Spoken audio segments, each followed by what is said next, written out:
तो अखिलेश यादव का exclusive interview सुन रहे थे आप। कन्नौज से नामांकन के बाद अखिलेश यादव ने कई बड़ी बातें कही हैं, मंगलसूत्र विवाद पर बोले हैं और कहा जाता है कि राजनीति में कम शब्दों में कई सारी बातें कह दी जाती हैं। क्या अमेठी और रायबरेली के लिए कुछ ऐसा ही कह दिया है अखिलेश यादव ने? क्या वो मजबूत कैंडिडेट जिसका जिक्र कर रहे हैं वो कौन हो सकता है? देखिए, इस पर आगे बात करते रहेंगे, लेकिन आज अड़ी में बात कर रहे हैं जुबानी वार नियंत्रण रेखा के पार। जी हां, और इसकी शुरुआत बशीर बद्र साहब के एक शेर से करते हैं। दुश्मनी जमकर करो लेकिन ये गुंजाइश रहे, जब कभी हम दोस्त हो जाएं तो शर्मिंदा ना हो। मैं इसको थोड़ा मॉडिफाई करके बोलता हूं, राजनीति जमकर करो लेकिन ये गुंजाइश रहे, जब कभी सामना हो तो शर्मिंदा ना हो।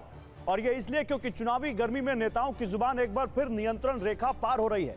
21 अप्रैल को पीएम मोदी राजस्थान के बांसवाड़ा में थे। वहां उन्होंने कहा कि कांग्रेस आपकी संपत्ति का सर्वे कराएगी और इकट्ठा कर किसको बांटेगी? उसको जिसके ज्यादा बच्चे होंगे, घुसपैठियों को बांटेगी।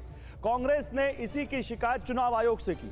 उधर इससे पहले 18 अप्रैल को राहुल गांधी ने केरल के कोट्टायम में कहा था कि मुझे आश्चर्य होता है जब प्रधानमंत्री भाषण देते हैं जहां वो एक राष्ट्र, एक भाषा और एक धर्म की बात करते हैं। आप तमिलों को कैसे कह सकते हैं कि वो तमिल ना बोले, केरल के लोग मलयालम ना बोले? बीजेपी से भाषा, स्थान, जाति और धर्म की बात करती है, जब भी मौका मिलता है देश को बांटती है।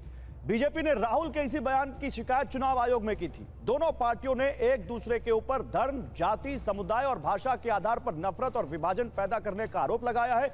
चुनाव आयोग ने दोनों पार्टियों के अध्यक्षों को नोटिस भेजकर 29 अप्रैल तक जवाब मांगा है।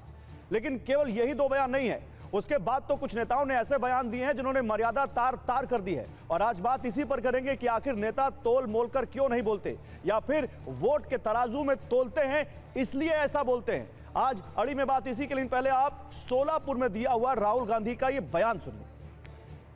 जैसे ही मैंने ये देश के एक्सरे की बात की,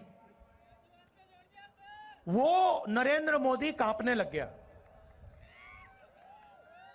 जैसे ही मेरे, उसकी आदत है, जैसे उसको डर लगता है ना, वो झूठ बोलना शुरू कर देता है।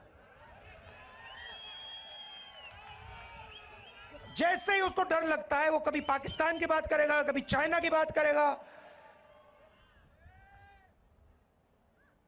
तो एक के बाद एक, एक के बाद एक, एक के बाद एक झूठ बोल रहा है, मगर इस बार नहीं निकल पाएगा। तो राहुल गांधी जिस लहजे में बात कर रहे हैं, अब सवाल इसी पर खड़ा हो गया है, जिस तरह से वो प्रधानमंत्री को संबोधित कर रहे हैं। सुनिए प्रधानमंत्री ने आज इसका जवाब क्या दिया। आपने सुना होगा, इन दिनों कांग्रेस के शहजादे, अब आजकल वो जरा इतने चिंतित है कि आए दिन उनको मोदी का अपमान करने में मजा आता है। मोदी के लिए भला बुरा कहना उनको मजा आ रहा है। वो कुछ भी बोलते जा रहे हैं और मैं देख रहा हूं सोशल मीडिया में, टीवी में बहुत सारे लोग चिंता जताते हैं कि भाई ये भाषा अच्छी नहीं है।